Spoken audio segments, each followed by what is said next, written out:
Hi, this is the Digital Literacies and 21st Century Skills podcast, and today we are going to be talking about design thinking 2 with me, Laura Irwin, Justine Moody, Mary Kincaid, and Eilene Paul.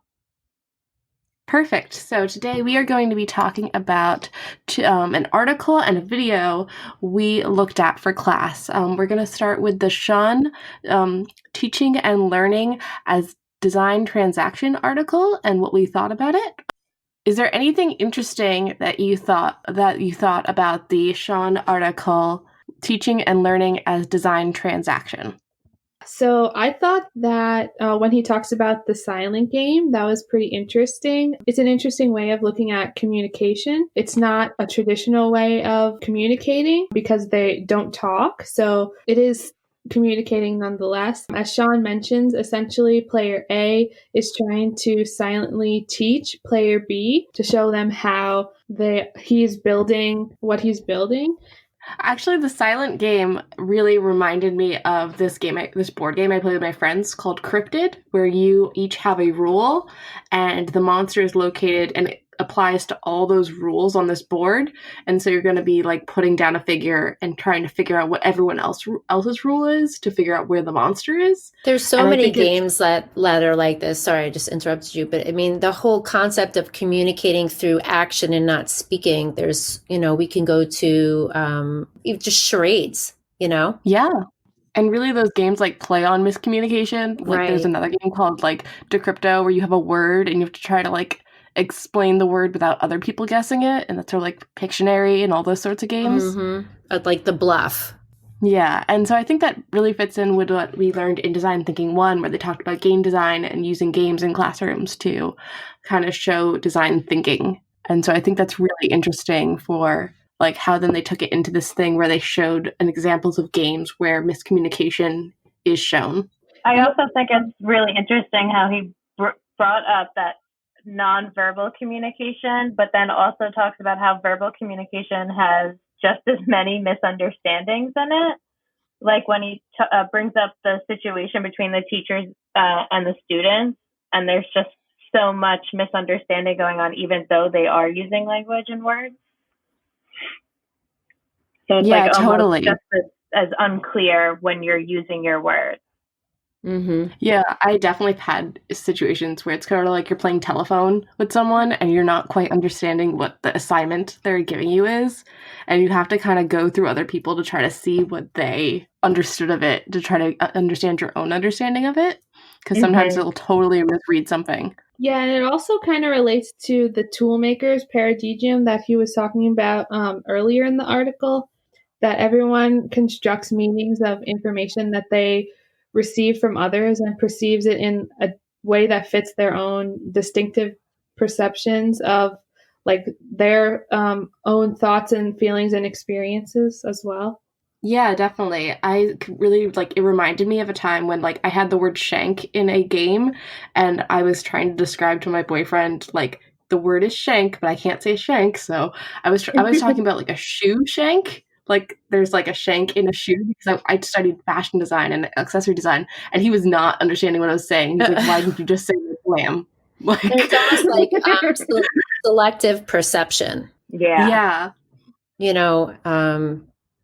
Like an opportunist selective perception. And then he goes off to talk about the process of reciprocal inquiry.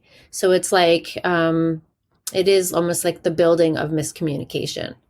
Yeah, definitely. And sometimes when you're trying to make something more clear, you're just confusing the person more by explaining your perception of it. Yes. And it's like less is more.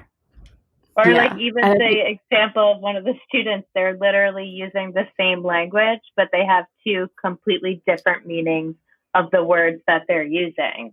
Right. Different context. Mm-hmm. Which is what is talked about in the video, is understanding culture and context in design thinking.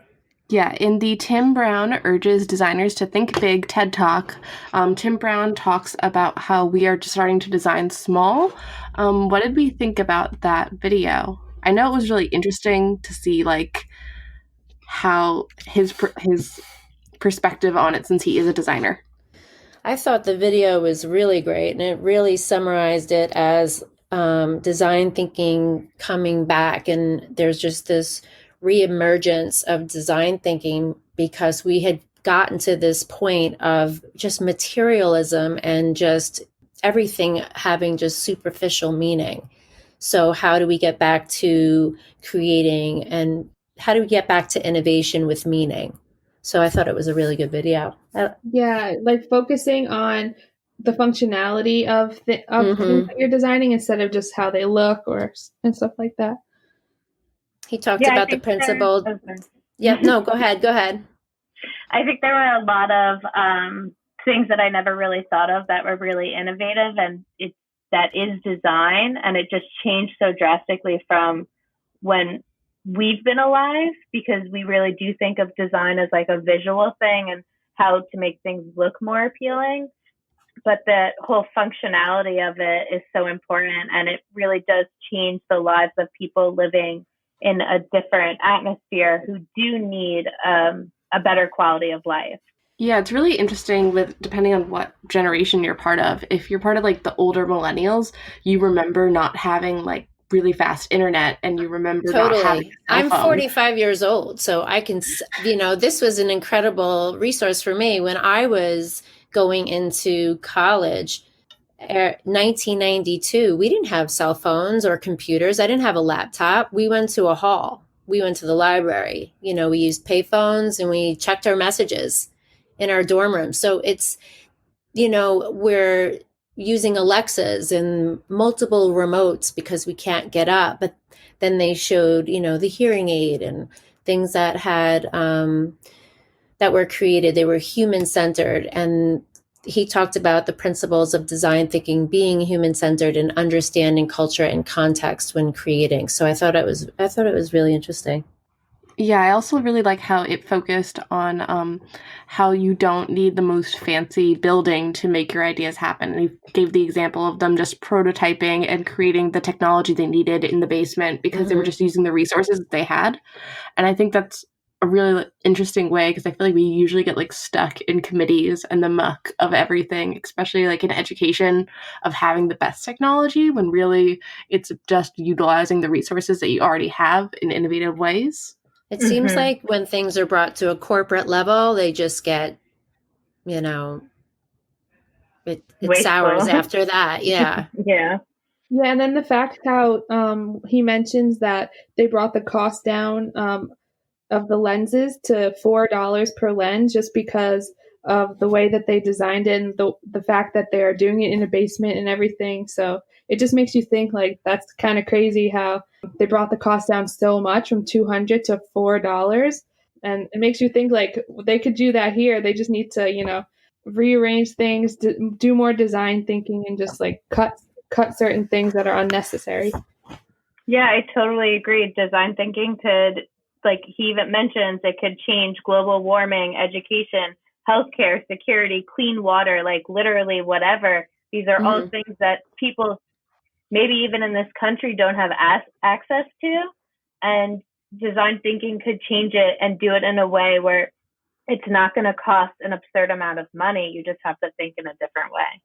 And the ideas also can't just be sold to big banks and money, that's the problem with these huge development companies that, it's it feels the best like a lot of interest of the technology. person gets taken out. And I like that he summed it up by saying that the shift from passive relationship from consumer to and producer, but a more active engagement of everyone in the experience and making it more meaningful. So, how do we go about doing that? Because there are plenty of things here in this country that could be revisited.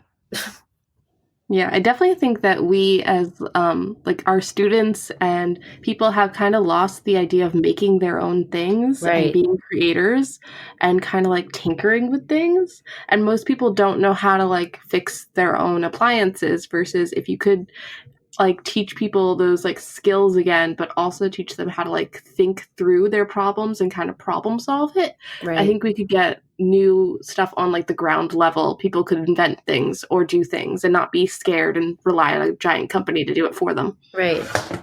Yeah, I also like how he says it's all about the first step is about asking the right question, and human need is the place to start. So that really changes what things are being innovative, like how we're being innovative and how we're thinking of creation.